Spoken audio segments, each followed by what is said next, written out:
अध्याय 14 श्लोक 24 तया स पुरुषश्रेष्ठो रमयन्त्या यथार्हतः रेमे सुरविहारेषु कामं चैत्ररथादिषु। राजा पुरुरवा हा अत्यंत देखणा सुंदर पराक्रमी, त्याचं वर्णन ऐकून स्वर्गातून उर्वशी खाली आली आणि पुरुरव्याबरोबर तिने विवाह केला. चैत्ररथ वगैरे जी उद्यानं आहेत त्याच्यामध्ये दोघेही स्वच्छंदपणे क्रीडा करू लागले. उर्वशीच्या शरीरातून कमलकेसरासारखा सुगंध येत होता.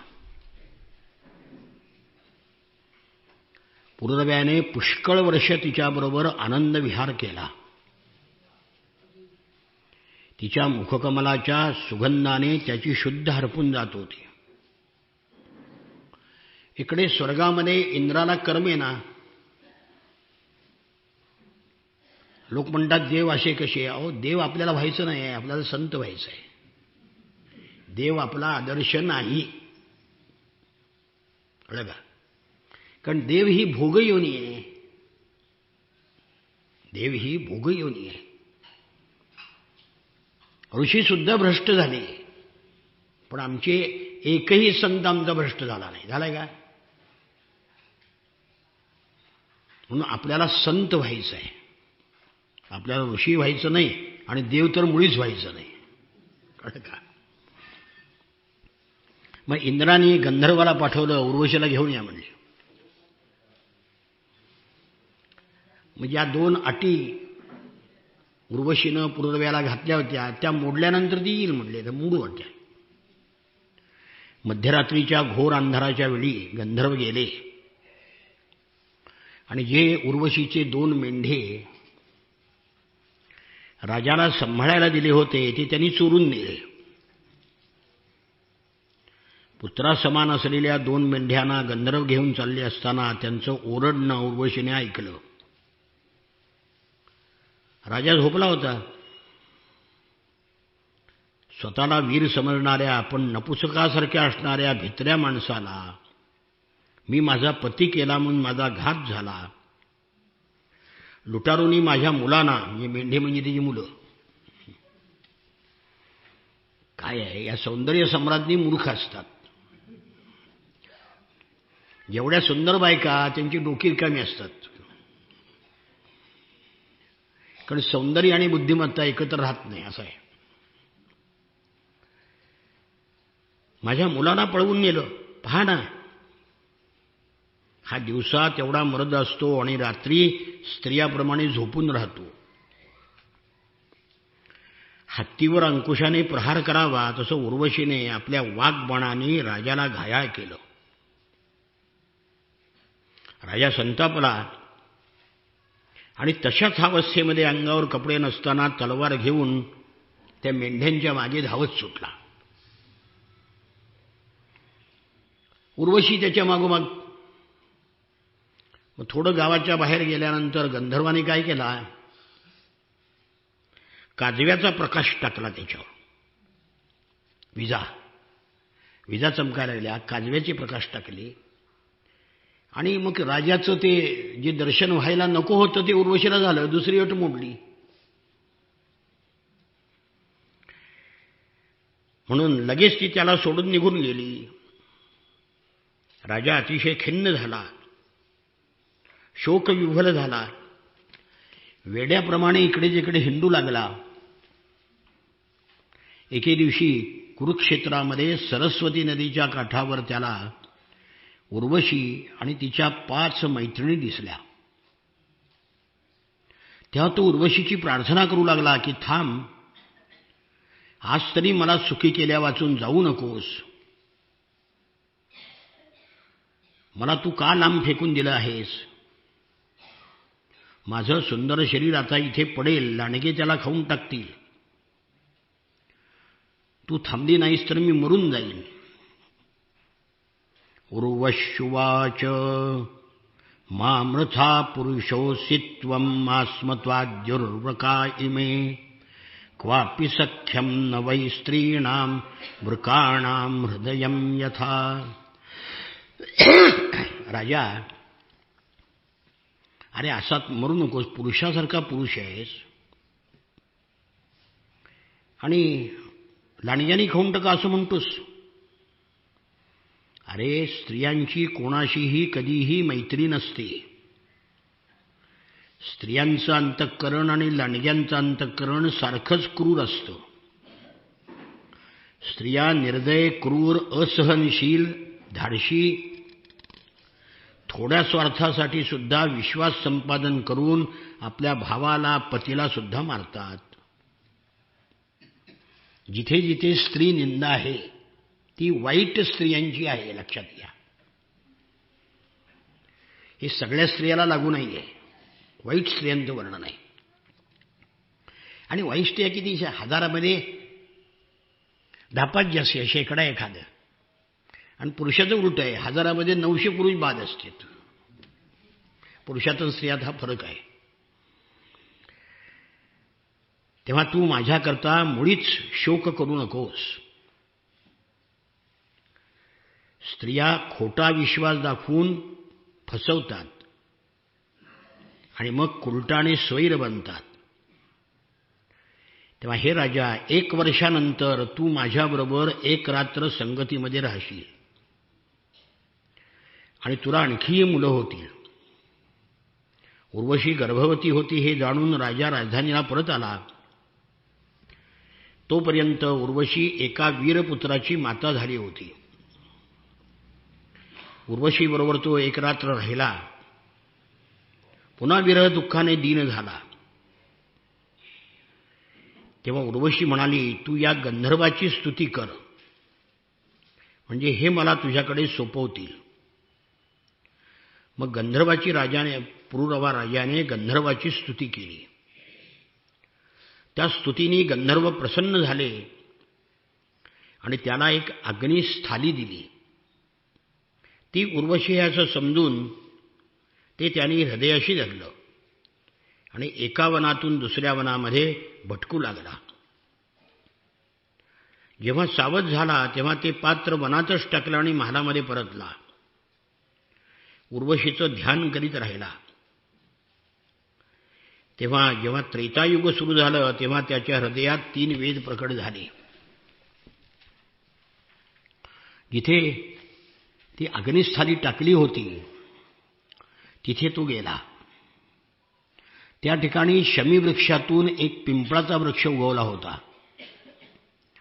त्यापासून 2 आरणी, म्हणजे लाकडावर लाकड घासून यज्ञामध्ये अग्नी निर्माण करतात ना, त्याला आरणी म्हणतात. 2 आरणी तयार केल्या आणि खालील आरणी उर्वशी आणि वरच्या आरणी पुरुरवा असं समजून त्याचं मंथन केलं.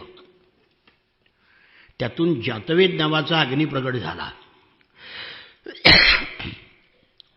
पुरुरव्याने अग्निदेवतेची 3 वेदांनी संस्कार करून आहवनीय, गार्हपत्य आणि दक्षिणाग्नी अशा 3 भागामध्ये विभागणी केली आणि अग्नीला पुत्र रूपाने स्वीकार केला. सर्व इंद्रियांना उद्देशून, भगवंताला उद्देशून यज्ञ केला. त्रेतायुगापूर्वी सत्ययुगामध्ये ओंकार हा एकच वेद होता आणि पुढे पुढे त्याची 4 वेद झाले. पुरुरव्यापासून 3 वेद आणि 3 अग्नी यांचा आविर्भाव झाला आणि शेवटी अग्नीचा संतान रूपाने स्वीकार करून तो गंधर्व लोकाला गेला. शुकाचार्य म्हणतात की हे राजा, उर्वशीपासून पुरुरव्याला आयु, श्रुतायु, सत्यायु, रय, विजय आणि जय असे 6 पुत्र झाले. श्रुतायूचा पुत्र वसुमान, त्याचा श्रुतंजय, रयाचा 1 आणि जयाचा अमित अशी पुत्राची नाव. विजयाचा भीम, त्याचा कांचन, त्याचा होत्र, जन्हू जन्नू पुरुरव्याच्या वंशातच झाला. त्याने गंगेला आपल्या ओंजळीमध्ये घेऊन पिऊन टाकली. तोच हा जन्नू, म्हणून गंगेला जान्हवी म्हणतात. जन्नूचा पुत्र पुरू, त्याचा बलाक, बलाकाचा अजक, त्याचा पुत्र कुश, कुशांबू, तनय, वसु आणि कुशनाभ असे 4 पुत्र होते. त्यापैकी कुशांबूचा पुत्र गाधी. गाधीच्या कन्येचं नाव होतं सत्यवती. तिला रुचिक ऋषींनी मागणी घातली, पण हा वर आपल्या कन्येसाठी योग्य नाही, म्हणून काहीतरी अवघड अट घालायची, मुलगी द्यायचीच नव्हती त्याला. म्हणून गाधी रुचिकाला म्हणाला, मुनीश्वर, आम्ही कुशिक आहोत, म्हणजे कुशाच्या वंशातले.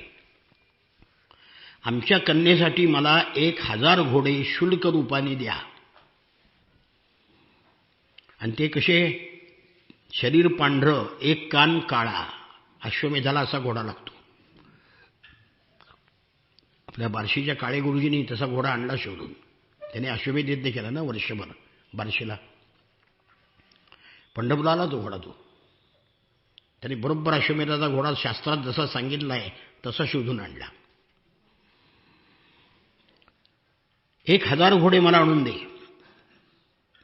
गाधीला मनात समजलं की राजाला मुलगी द्यायची नाही आहे. बरं आहे म्हटलं.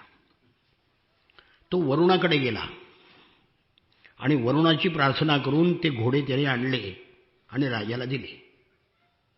त्यामुळे राजाला सत्यवती नावाची कन्या त्या ऋषीला द्यावी लागली, रुचिक नावाच्या. एकदा रुचिकाने पुत्रप्राप्तीकरता यज्ञ करायचं ठरवलं. तेव्हा त्याची सासू आली. ती म्हणाली, मलाही चांगला मुलगा पाहिजे. गाधीराजाची बायको आणि त्या मुलीची आई. मग दोघीसाठी पुत्रप्राप्तीकरता त्यांनी यज्ञ केला. आणि मग त्या यज्ञामध्ये दोघीसाठी वेगवेगळ्या मंत्रांनी चरू शिजवला. चरू म्हणजे भात. एकीला क्षात्र धर्मयुक्त पुत्र व्हावा, कारण आई क्षत्रिय होती, राजा. आणि बायकोला ब्राह्मतेजाने युक्त व्हावा, असा पुत्र व्हावा, म्हणून 2 चरू तयार केले भात मंत्रांनी. आणि तो स्नानाकरता गेला. सत्यवतीच्या आईला वाटलं की ऋषींनी आपल्या पत्नीकरता श्रेष्ठ प्रतीचा चरू शिजवला असेल, कारण बायको करता तो चांगलाच करणार ना. आता आईनं लेकीशी स्पर्धा करायचं काही कारण होतं का? पण नाही. म्हणून तिने मुलीकडून तो चरू मागून घेतला. तुझा चरू मला दे म्हणजे, तो माझ्यापेक्षा चांगला आहे, अधिक तेजस्वी पुत्र होईल. तेव्हा सत्यवतीनं आता आईने मागितल्यावर मुलगी काय करणार बिचारी. सत्यवतीने आपला चरू आईला दिला, आईचा चरू स्वतः खाल्ला. ऋषिक ऋषीला कळलं तेव्हा ते सत्यवतीला म्हणाले, अगं तू मोठा अनर्थ केलास. तुझ्या पोटी क्षात्र तेजाने संपन्न असा पुत्र होणार, लोकांना शासन करणारा, क्रूर स्वभावाचा होईल. पण तुझा भाऊ मात्र तुझ्या आईला जो पुत्र होईल तो ब्रह्मवेत्ता होईल. सत्यवतीने ऋचिक मुनीची प्रार्थना केली, त्यांना प्रसन्न करून घेतलं. असं होऊ नये म्हणून प्रार्थना केली. मग ऋषीला दया आली आणि म्हणाले, तुझ्या मुलाऐवजी तुझा नातू घोर स्वभावाचा होईल, मुलगा तुझा चांगला होईल, काळजी करू नकोस. सत्यवती सर्व लोकांना पवित्र करणारी पुढे कौशिकी नदी झाली. आणि जो मुलगा झाला तो जमदग्नी. आणि तिचा त्या जमदग्नीचा मुलगा झाला परशुराम, तो क्षात्र तेजाने संपन्न झाला. नातू तसा होईल म्हणून सांगितलं ना. रेणू ऋषीची कन्या रेणुका होती, ती जमदग्नीला दिली. जमदग्नीला रेणुकेपासून वसुमान वगैरे पुत्र झाले. परशुराम सगळ्यात लहान होते, पण त्यांचे यश सर्व जगामध्ये प्रसिद्ध होते. हैहय वंशाचा नाश करण्याकरता भगवंतानी परशुरामाचा अंशावतार ग्रहण केला होता. त्यांनी 21 वेळा पृथ्वी निक्षत्रिय केली, कारण क्षत्रियांनी त्यांचा थोडासाच अपराध केला तरी सुद्धा ते क्षत्रिय दुष्ट, ब्राह्मणाचे द्वेष्टे, रजतमानी व्यापलेले आजही तशीच आहेत. क्षत्रियाच्या सगळ्या शिव्या सध्या ब्राह्मणालाच आहेत, बाकी काही नाही.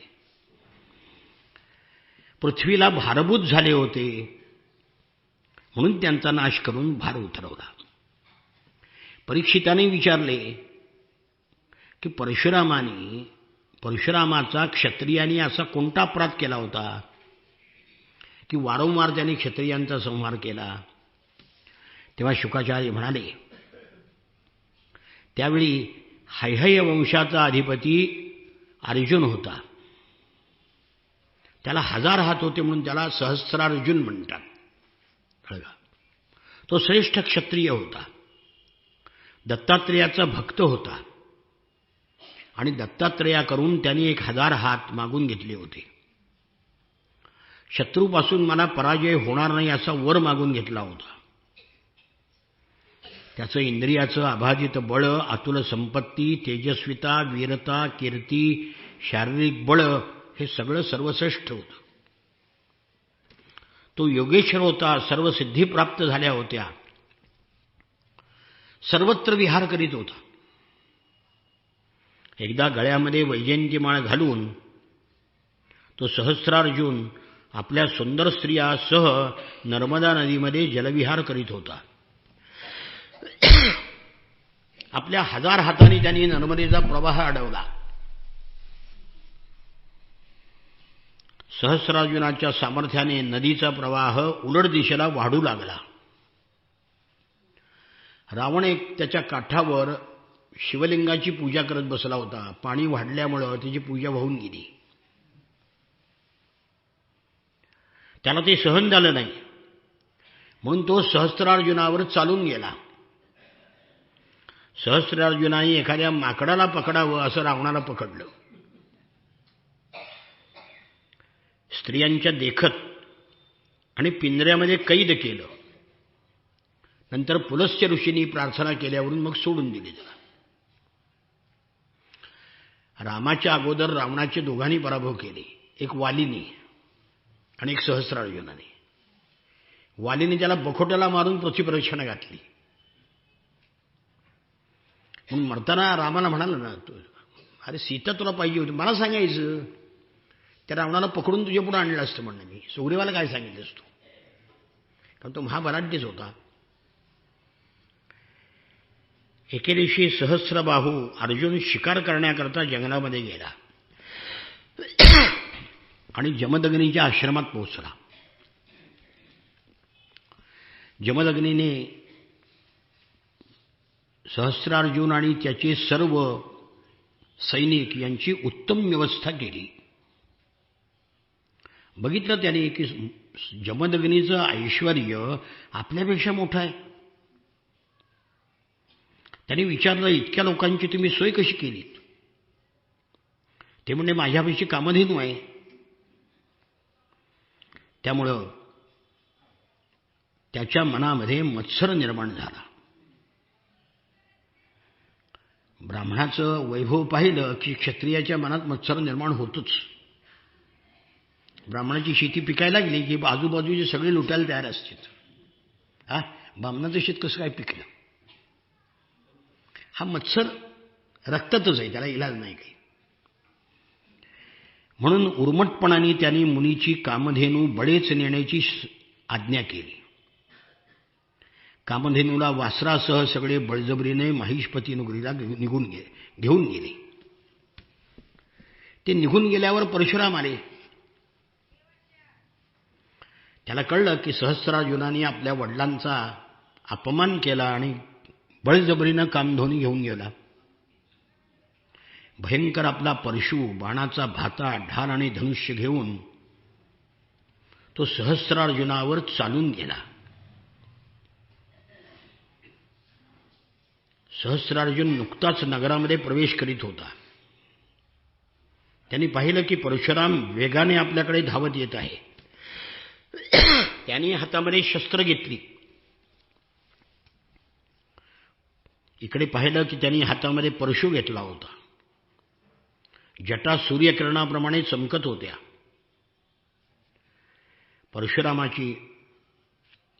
परशुरामानी क्रोधाने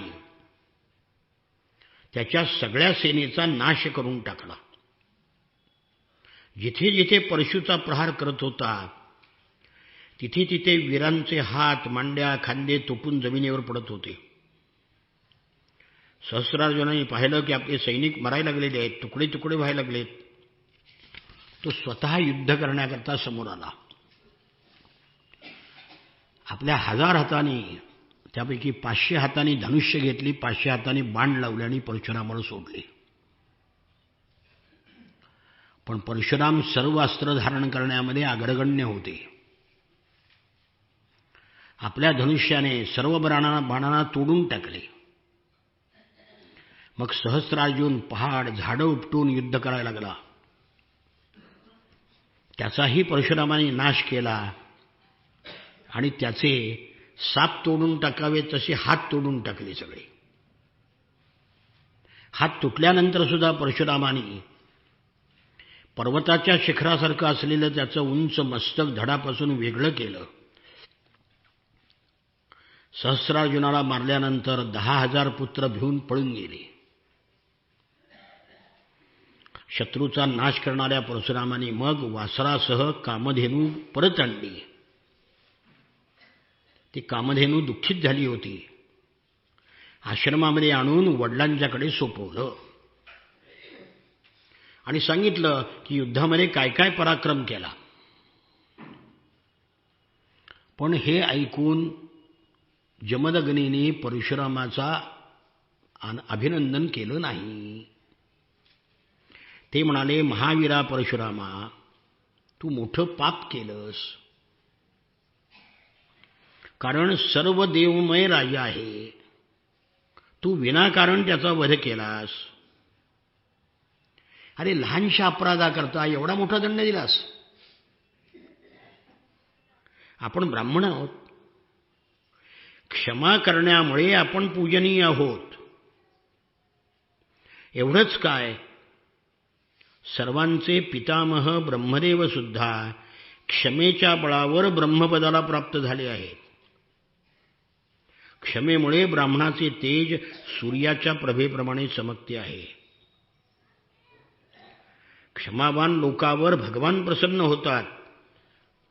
अरे राजाचा वध ब्राह्मणाच्या हत्येपेक्षा जास्त पापमय आहे.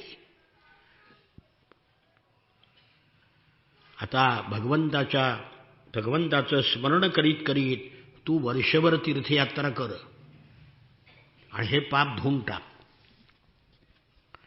पित्याने दिलेल्या शिक्षेचा भगवान परशुरामांनी जशी आपली आज्ञा म्हणून स्वीकार केला. एक वर्षपर्यंत तीर्थयात्रा करून आश्रमात परत आले.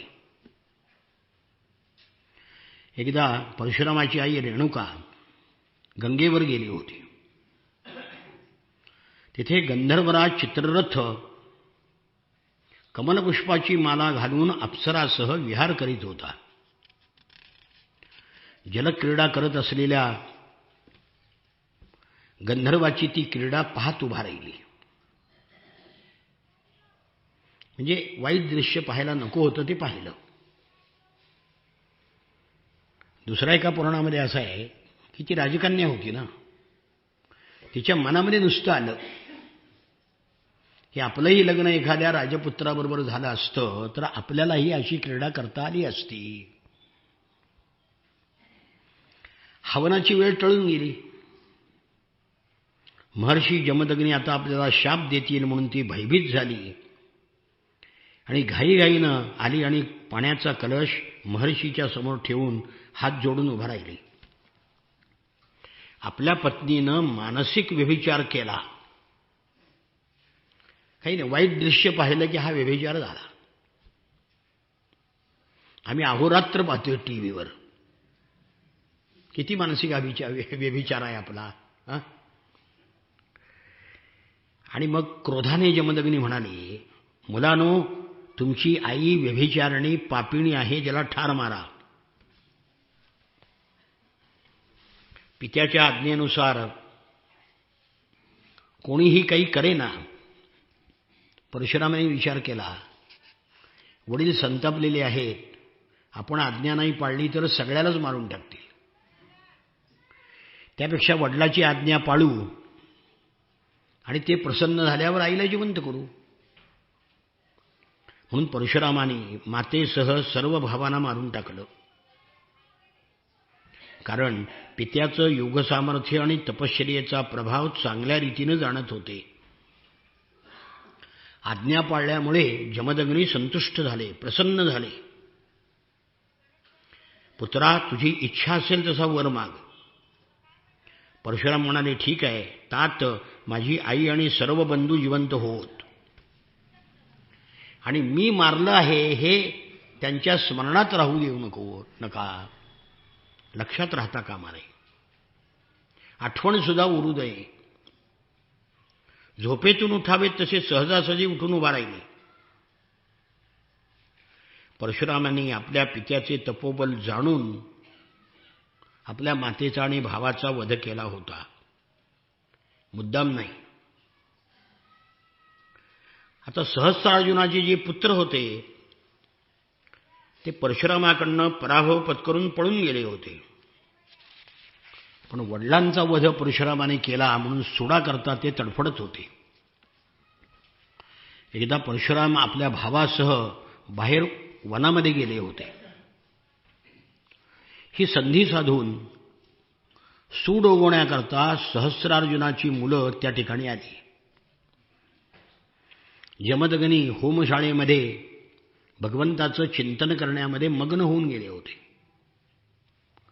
आणि तशा ध्यानमग्न अवस्थेमध्येच सहस्रार्जुनाच्या मुलांनी जमदग्नीला मारून टाकलं. परशुरामाची माता रेणुका दीनवाणेपणाने प्रार्थना करत होती. परंतु त्या नीच क्षत्रियांनी बळजबरीनं जमदग्नीचं मस्तक तोडून घेऊन गेले. सती रेणुका शोकाने व्याकुळ झाली, छाती बडवू लागली. परशुरामा, परशुरामा, लवकर ये म्हणून रडायला लागली. तो टाहो परशुरामाच्या कानावर गेला आणि ताबडतोब त्या आश्रमामध्ये आला. पाहिलं तर आपल्या पित्याला मारलेलं आहे. परशुरामाला प्रचंड दुःख झालं, शोकावेगाने दिगमूढ झाले. तात, आम्हाला येथे टाकून आपण स्वर्गात का गेलात? विलाप केला. पित्याचं शरीर आपल्या भावाकडे सोपवलं, हातामध्ये परशु घेतला आणि क्षत्रियांचा संहार करण्याचा निश्चय केला. महिष्मती नगरीमध्ये जाऊन सहस्रार्जुनाच्या मुलांच्या मस्तकानी पर्वत उभा केला. ती ब्रह्मघाती नीच क्षत्रियामुळे नगरी नष्टच झाली होती. त्यांच्या रक्ताची एक भयंकर नदी वाहू लागली. भगवंतांनी पाहिलं की क्षत्रिय सध्या अत्याचारी झाले आहेत, तेव्हा त्यांचा नाश झाला, हे बरंच झालं. अहो, भगवंतांनी स्वतःच्या यादवांचा नाश केला, बाकी याची काय कथा. स्यमंत पंचक क्षेत्रामध्ये 9 डोह रक्ताने भरून टाकले. मग आपल्या वडिलाचं मस्तक परत आणलं, धडाला जोडलं आणि अंत्येष्टिक्रिया पूर्ण केली. क्षत्रिय राजाला मारून त्यांनी होत्याला पूर्व दिशा दिली, ब्रह्माला दक्षिण दिशा दिली, अध्वर्यूला पश्चिम दिशा दिली आणि उद्गात्याला उत्तर दिशा दिली. कश्यपांना मध्यभूमी दिली, उपद्रष्ट्याला आर्यावर्त दिलं आणि दुसऱ्या सदस्यांना राहिलेले भूभाग, जिंकलेली सगळी पृथ्वी वाटून टाकली आणि यज्ञाचं शेवटचं स्नान करून सगळ्या पापातून मुक्त झाले. ब्रह्मनदी सरस्वतीच्या तटावर आकाशातील सूर्याप्रमाणे शोभू लागले. महर्षी जमदग्नींना शरीराची प्राप्ती झाली आणि ते सप्तर्षीच्या मंडळामध्ये 7वे ऋषी झाले. वर जे सप्तर्षी आहेत सध्याचे त्यातले जमदग्नी झाले. परशुराम सुद्धा पुढच्या मन्वंतरामध्ये सप्तर्षीमधला एक ऋषी होणार आहे. आजही परशुराम सुद्धा चिरंजीवत आहेच. ते महेंद्र पर्वतावर निवास करीत आहेत. कोकणात आहे, चिपळूणजवळ महेंद्र पर्वत आहे, तिथे परशुरामाचं स्थान आहे अजून. अशा प्रकारे भगवंतांनी भृगुवंशामध्ये अवतार घेऊन भारभूत झालेल्या राजांचा अनेक वेळा वध केला. इकडे तेजस्वी विश्वामित्र, आता ऋचिक ऋषीच्या सासूला सत्यवतीला जो मुलगा झाला तो विश्वामित्र. तो क्षत्रिय कुळामध्ये जन्माला येऊन सुद्धा ब्राह्मण झाला, कारण ब्रह्मतेजाने युक्त होता तो. ते चरू बदलल्यामुळे. इकडे विश्वामित्र गाढीचे पुत्र म्हणून जन्माला आले. तपोबलाने क्षत्रियत्वाचा त्याग करून ब्रह्मतेज प्राप्त करून घेतलं. विश्वामित्राला 100 पुत्र होते. मधल्या पुत्राचं नाव मधुच्छंद होतं, म्हणून सर्व पुत्र मधुच्छंद या नावाने प्रसिद्ध झाले. आता पूर्वी त्या शुनश्यपाचा उल्लेख आला, त्याचं पुढचं आख्यानित आले. अजिकर्ताचा पुत्र म्हणजे हरिश्चंद्राला बळी द्यायला जो मुलगा नेला नाही का, मला मुलगा झाला तर तो बळी देईन वरुणाला, अशी कथा झाली मागे. त्यात विश्वामित्राने तो जो अजिकर्ताचा पुत्र शुनश्यप होता त्याचा विश्वामित्राने पुत्र म्हणून स्वीकार केला. त्याचं एक नाव देवरात असंही होतं. विश्वामित्र आपल्या पुत्रांना म्हणाले, तुम्ही याला आपला थोरला भाऊ माना. तो शुनश्यप यज्ञामध्ये यज्ञपशू म्हणून विकत आणला होता. पण विश्वामित्राने प्रजापती वरुण इत्यादी देवाची स्तुती करून त्याला पाशबंधनातून सोडवलं. हाच शुनश्यप देवतांच्या यज्ञामध्ये देवानी विश्वामित्राला दिला होता. देवैही रातः म्हणजे देवानी रक्षण केलेला, रात म्हणजे रक्षण करणे, या व्युत्पत्तीमुळे त्याला देवरात हे नाव पडलं. विश्वामित्राच्या पुत्रामध्ये जे ज्येष्ठ होते त्यांनी शुनश्यपाला भाऊ मानण्याचं नाकारलं. म्हणून विश्वामित्राने आपल्या मुलाला शाप दिला की तुम्ही म्लेच्छ व्हाल. त्या 49 भाऊ म्लेच्छ झाले. मधला मधुच्छंद आपल्या लहान 50 भावासह म्हणाला की तात आपण आम्हाला जी आज्ञा कराल ती आम्ही पालन करण्याला तयार आहोत. मधुच्छंदाने मंतदृष्ट्या शुनश्यपाला मोठा भाऊ म्हणून स्वीकारलं आणि म्हटलं की आम्ही सगळे तुझे लहान भाऊ आहोत. मग विश्वामित्र आपल्या आज्ञाधारक मुलाला म्हणाला, तुम्ही माझं म्हणणं ऐकून माझ्या सन्मानाचं रक्षण केलं. तुमच्यासारखे सुपुत्र प्राप्त होऊन मी धन्य झालो. तुम्हाला सुद्धा सुपुत्र होतील. हा देवरात म्हणजे शुनश्यप तुमच्याच गोत्राचा आहे. तुम्ही याच्या आज्ञेत राहा. विश्वामित्रांचे अष्टक, हारिक, जय, कर्तुमान इत्यादी आणखी पुत्र होते. अशा प्रकारे विश्वामित्राच्या पुत्रामुळे कौशिक गोत्रामध्ये पुष्कळ भेद झाले. पुढे पुरव्याच्या दुसरा एका पुत्राचा वंश आहे. त्याला 10 पुत्र झाले ना. पुरव्याचा आयु नावाचा एक पुत्र होता.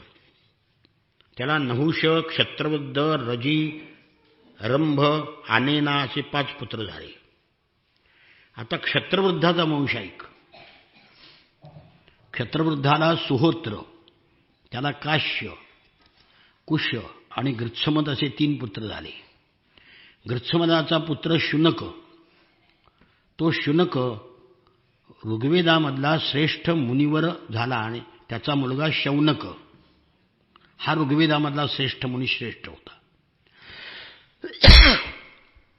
काश्याचा पुत्र काशी, त्याचा राष्ट्र, त्याचा दीर्घतमा, त्याचा धन्वंतरी असे पुत्र झाले. हा धन्वंतरी आयुर्वेदाचा प्रवर्तक आहे. यज्ञातील भागाचे भोगते आणि भगवान वासुदेवाचे हे सगळे अंश आहेत. धन्वंतरीचं चरित्र ऐकल्याने रोग दूर होतात.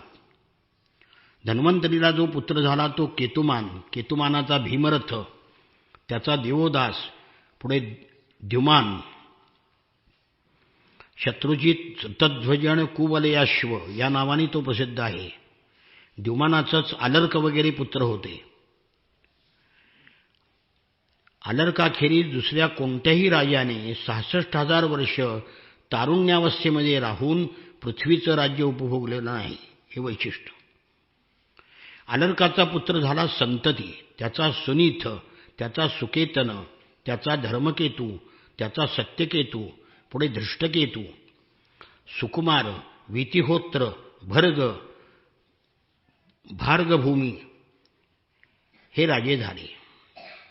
क्षत्रवृद्धाच्या वंशामध्ये काशीपासून उत्पन्न झालेले राजे. रंभाच्या पुत्राचे नाव होते रभस, त्याच्यापासून गंभीर आणि गंभीरापासून अक्रिय नावाचा मुलगा झाला.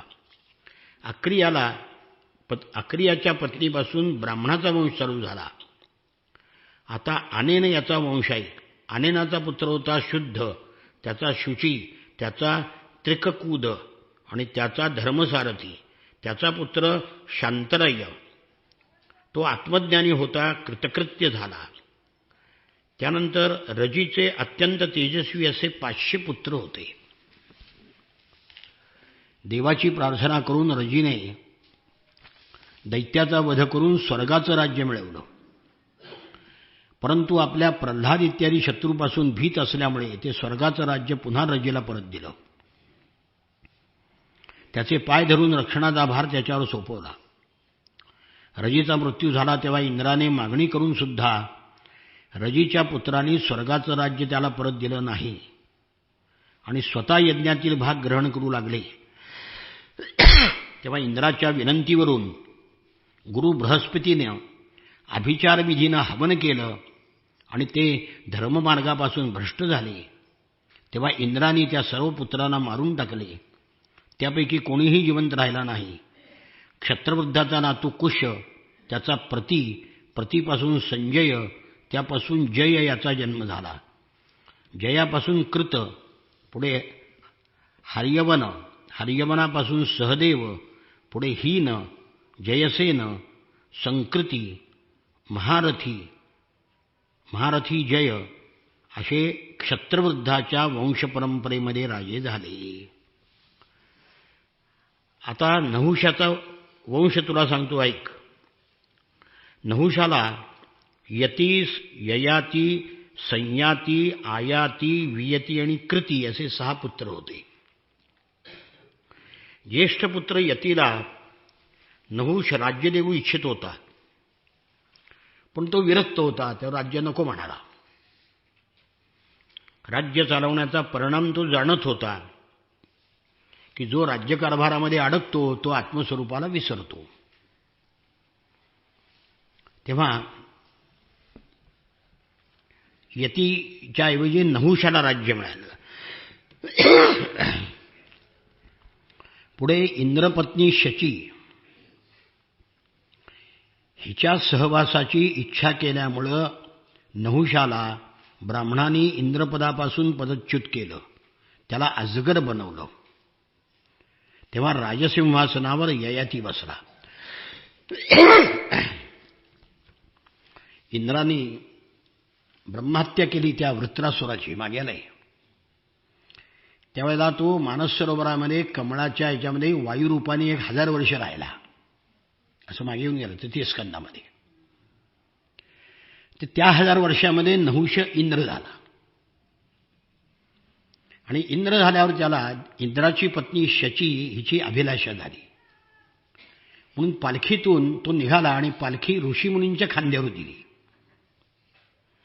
अगस्त्य ऋषी खांद्यावरती पालखी वाहत होते, ते बुटके होते, म्हणून त्याला हेलकावी बसायला लागली. म्हणून नहुष त्यांना सर्प सर्प म्हणजे सरका सरका असं म्हणायला लागला. ऋषींनी त्याला शाप दिला, तू सर्प योनीला जाशील, म्हणून तो अजगर झाला. त्याच्यानंतर नहुषानंतर ययाती गादीवर आला. ययातीने 4 धाकट्या भावांना 4 दिशांना नियुक्त केलं आणि शुक्राचार्याची कन्या देवयानी आणि वृषपर्व्याची कन्या शर्मिष्ठा यांच्याबरोबर ययातीने विवाह केला. त्या परीक्षितीने विचारलं, भगवन, शुक्राचार्य ब्राह्मण होते, ययाती क्षत्रिय होता, मग ब्राह्मण कन्या आणि क्षत्रिय वर असा उलटा विवाह कसा झाला? शुकाचार्य म्हणाले, दानवराज वृषपर्व्याची कन्या होती शर्मिष्ठा. देवयानी आणि त्या दोघी मैत्रिणी होत्या. हजारो मैत्रिणीसह उद्यानामध्ये विहार करण्याकरता त्या गेल्या. उद्यानामध्ये फुलांनी लगडलेले अनेक वृक्ष होते, मोठे सरोवर होते. त्या सरोवरामध्ये त्या क्रीडा करू लागल्या. आपापली वस्त्र काठावर त्यांनी काढून ठेवली. एक दुसरीवर पाणी उडवून खेळू लागल्या. त्याचवेळी पार्वतीसह नंदीवर आरूढ झालेले भगवान शंकर तिथून चालले होते. त्यांना पाहून त्या कन्या लाजल्या आणि ताबडतोब वर येऊन त्यांनी आपापली वस्त्र परिधान केली. शर्मिष्ठेनं घाईनं देवयानीचं वस्त्र नेसलं. तेव्हा देवयानी संतापली आणि म्हणायलेली, पहा ना, या दासीचं भलतं धाडस. कुत्र्याने यज्ञातील हविषान्न खावे तसं हिनं माझं वस्त्र परिधान केलं आहे. ज्या ब्राह्मणांनी आपल्या तपोबलाने ही सृष्टी निर्माण केली आहे, परमात्मा सुद्धा आपल्या हृदयामध्ये ज्यांना धारण करतात, ज्यांनी जगाला कल्याणाचा मार्ग दाखवला आहे, त्या ब्राह्मणामध्ये श्रेष्ठ असे आम्ही भृगुवंशी आहोत. आमचा पिता याच्या वडिलाचा गुरु आहे. असं असताना शूद्राने वेदपठण करावं तसं हिनं माझी वस्त्र नेसली. अशा प्रकारे ती आदवा तद्वा बोलू लागली. शर्मिष्ठा सुद्धा क्षत्रिय कन्या होती, ती काय कमी होती काय? ती राजकन्या आहे. क्रोधाने डिवचलेल्या नागिणीप्रमाणे चौताळली. दात ओठ खात म्हणाली, हे भिकारडे, स्वतःला न ओळखता किती बडबड करतेस? कावळ्या कुत्र्याप्रमाणे आमच्या घराकडे आशाळभूतपणे पाहत नाहीस काय तू? अत्यंत कडवट शब्दामध्ये देवयानीला तिने फटकारलं. रागाने तिच्या अंगावरची वस्त्र काढली आणि तिला विहिरीत ढकलून दिलं. शर्मिष्ठा घरी परत निघून गेल्यानंतर योगायोगाने शिकार करीत करीत ययाती राजा तिथे आला. तहान लागल्यामुळे तो विहिरीजवळ आला आणि विहिरीमध्ये पडलेल्या देवयानीला पाहिलं. तिच्या अंगावर वस्त्र नव्हतं, म्हणून आपला शेला तिला पांघरायला दिला. दयाळू अंतःकरणाने तिचे हात तिचा पकडला आणि तिला वर काढलं. मग देवयानी त्या वीराला म्हणाली, राजाला, राजन, आज आपण माझा हात धरलात. आपण माझा हात धरला आहे म्हणून दुसऱ्या कोणी तो धरू नये. हे वीरश्रेष्ठा, विहिरीत पडल्या कारणाने मला अचानकपणे आपलं दर्शन झालं. तुमचा आणि माझा हा संबंध ईश्वराने घडवून आणला आहे. यात मनुष्याचा प्रयत्न काही नाही.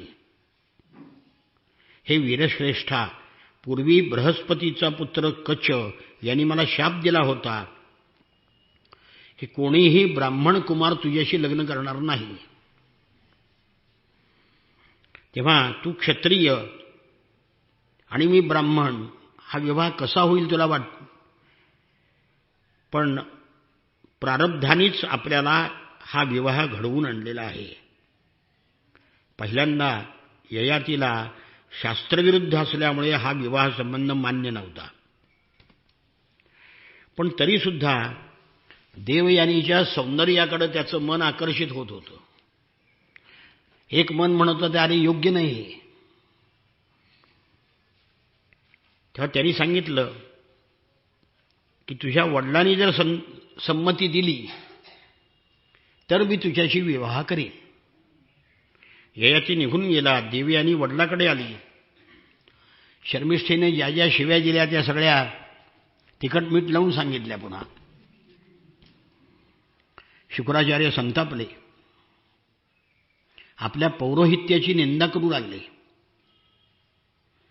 म्हणायला लागले यापेक्षा कबुतराप्रमाणे धान्य वेचून खाणं सुद्धा चांगलं. अपमानाने जगायचं कशाला. ती कन्या देवयानीला घेऊन नगराच्या बाहेर पडली.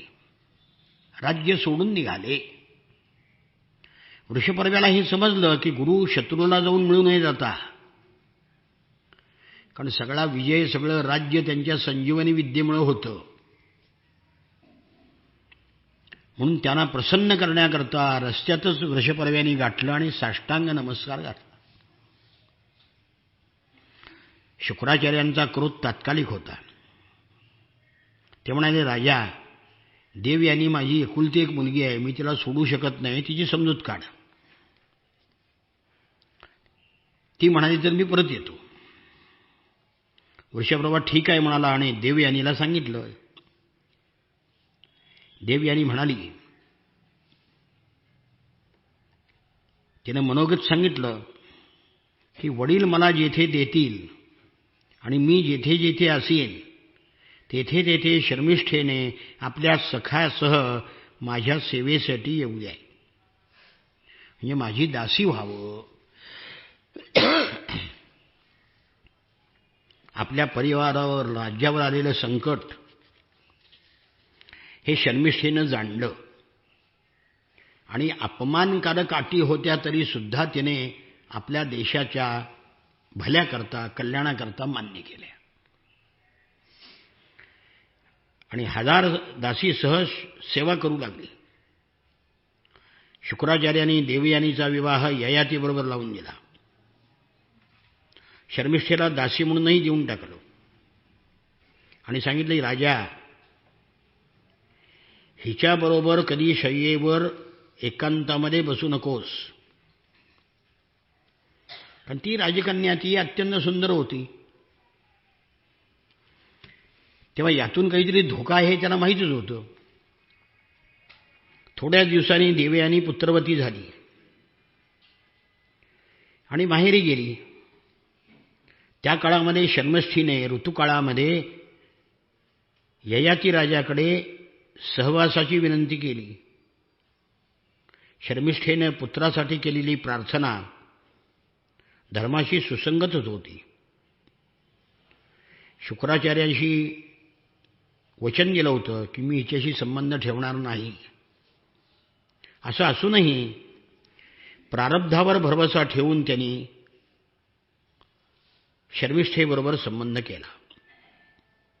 देवयानीला यदू आणि तुर्वसू असे 2 पुत्र झाले.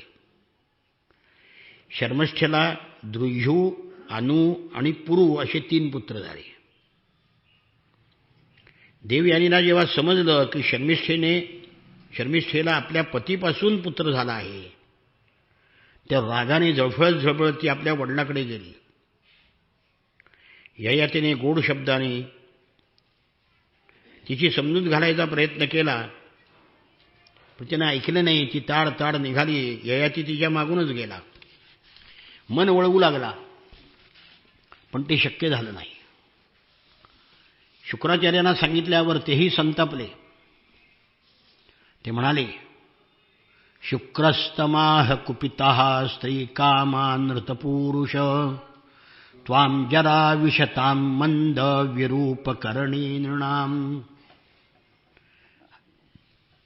राजा, तू स्त्री लंपट, मंदबुद्धी, खोटारडा आहेस, म्हणून तुला कुरूप करणारी जरा म्हणजे वृद्धत्व प्राप्त होईल.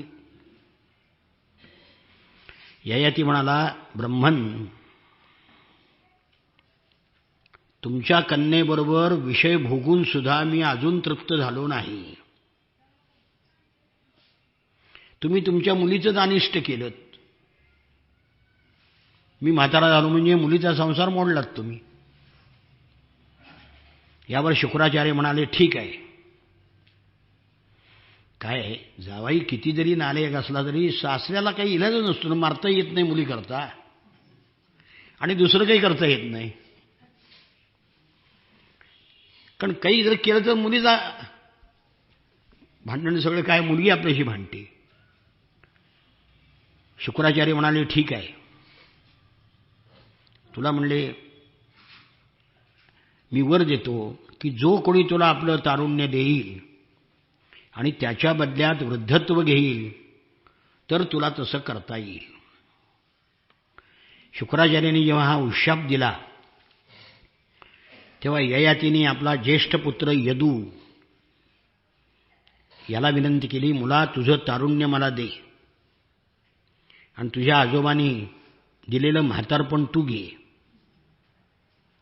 कारण हे पुत्र आम्ही अजून विषय भोगून तृप्त झालो नाही, म्हणून तुझं आयुष्य घेऊन काही वर्ष मी विषय भोगतो. यदू म्हणाला, बाबा आपलं हे म्हातारपण अकाली घेऊन मी जिवंत सुद्धा राहू इच्छित नाही. कारण कोणताही मनुष्य जोपर्यंत विषय सुखाचा अनुभव घेत नाही तोपर्यंत त्याला वैराग्य प्राप्त होत नाही. अशा प्रकारे तुर्वसू, द्रुह्यू, अनु या सगळ्या मुलांनी वडिलांचं म्हणणं अमान्य केलं. शेवटी ययातीचा सगळ्यात धाकटा मुलगा परंतु गुणांनी श्रेष्ठ, त्याचं नाव पुरू, त्याला म्हटले, मुला मोठ्या भावाप्रमाणे तू माझं म्हणणं टाळू नकोस. पुरू म्हणाला, तात ज्याच्या कृपेनं मनुष्याला परमपदाची प्राप्ती होऊ शकते, ज्याच्यामुळे हे शरीर प्राप्त झालं, त्या वडिलाच्या उपकाराची परतफेड जगात कोण करू शकेल. पित्याच्या मनाप्रमाणे न सांगता सुद्धा जो वागतो तो उत्तम पुत्र. उत्तमश्चिंतितं कुर्यात् प्रोक्तकारी तु मध्यमः अधमो श्रद्धया कुर्यात् अकर्तोच्चरितं पितुः. पित्याच्या मनाप्रमाणे न सांगता जो वागतो तो उत्तम, सांगितल्यावर वागतो तो मध्यम, आज्ञा केल्यावरही मनात नसताना पालन करतो तो अधम, आणि जो कोणत्याही प्रकारे पित्याच्या आज्ञेचं पालन करीत नाही त्याला पुत्र म्हणणं सुद्धा चूक आहे. म्हणून आनंदाने त्यांनी म्हातारपण घेतलं आणि आपलं तारुण्य वडिलांना दिलं. तो 7ही द्वीपांचा एकछत्री सम्राट होता. देवयानी त्याची प्रियतम पत्नी होती. ययातीने अनेक यज्ञ केले, परमात्म्याला प्राप्त करण्याचा प्रयत्न केला. सर्वांच्या हृदयामध्ये तो विराजमान आहे. त्या भगवान नारायणाची निष्काम भावनाने त्यांनी पूजन आणि सेवा केली. हजारो वर्ष इंद्रियाचे भोग भोगले, पण तरी सुद्धा तृप्ती झाली नाही. शुकाचार्य म्हणतात, अशा प्रकारे स्त्रीला वश होऊन विषयांचा उपभोग घेता एकदा त्याच्या लक्षात आलं की आपला किती अधप्पत झाला. कोण होतास तू, काय झालास तू. मग तो देवयानीला म्हणाला, देवयानी माझी शोकांतिका ऐक. खरोखर माझा जो अधप्पात झाला तो तुला सांगतो. म्हणून त्याला देवयानीला एक कथा सांगितली, रूपक कथा. एक म्हणजे बोकड होता. तो आपल्याला प्रिय वाटणाऱ्या वस्तू शोधत जंगलात गेला. त्याने विहिरीत पडलेल्या एका बकरीला पाहिलं. त्या कामातूर बोकडाने या बकरीला बाहेर काढण्याचा विचार केला. विहिरीजवळची जमीन खोदून त्याला बोर काढलं. बाहेर आल्यावर त्या बकरीला तो बोकड आवडला. दोघांनी विहार करण्यामध्ये पुष्कळ वर्ष घालवली. बोकडाच्या डोक्यावर कामरूपी पिशाच्य स्वार झाले होते. एकाच नव्हे अनेक बकऱ्यासह तो रमू लागला, आपली शुद्ध हरवून बसला. बकरीने जेव्हा पाहिलं की तो दुसऱ्या बकऱ्याबरोबर रमतो आहे, तेव्हा तिला ते सहन झालं नाही. त्या बकरीनं त्याला सोडून ती आपल्या मालकाकडे गेली. तो दीन कामी बोकड तिची मंधरणी करत होता, पण तिने ऐकलं नाही. त्या बकरीचा मालक एक ब्राह्मण होता. त्याने रागावून त्या बोकडाचा अंडकोशच कापून टाकला, पण पुन्हा त्या बकरीच्या सुखाकरता जोडून टाकला. अशा प्रकारे पुन्हा बाहेर आल्यावर पुन्हा तो विषयामध्ये गुंग झाला.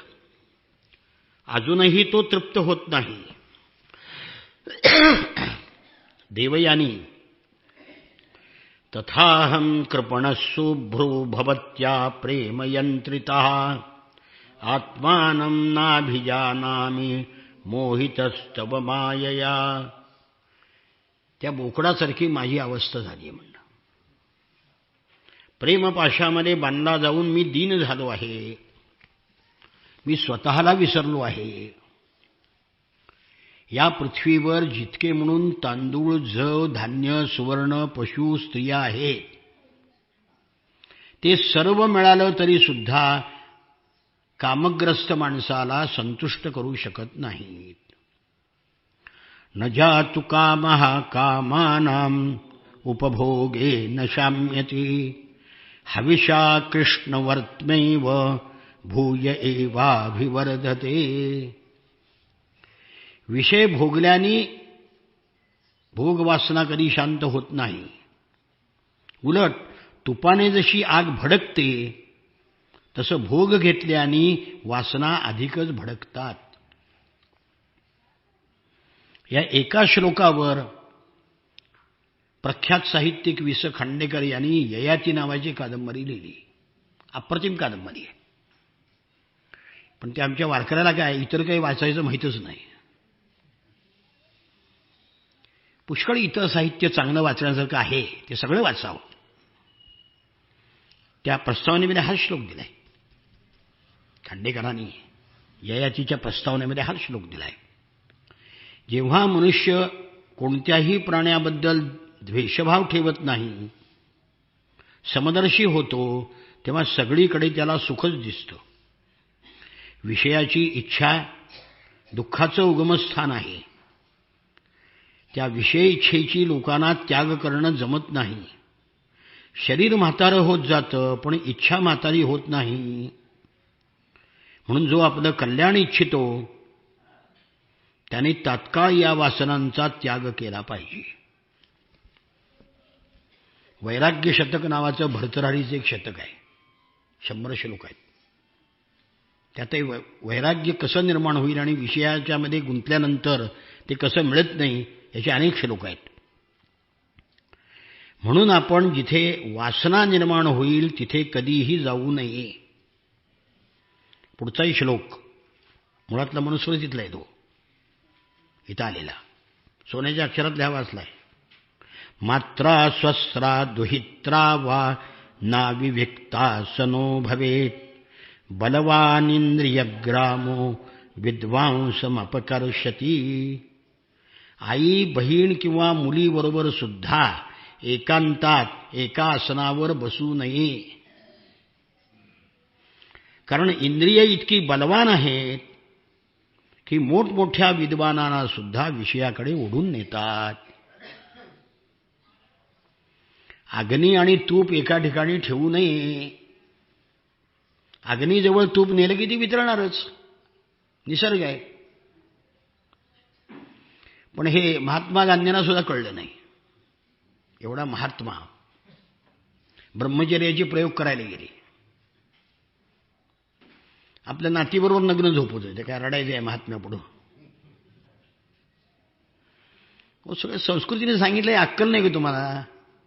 ऋषीमुनींनी सांगून ठेवलंय ना, ही आग आहे, हात लावून नका पोळणार आहे. नाही, बघू की पोळतोय का, मरा मग.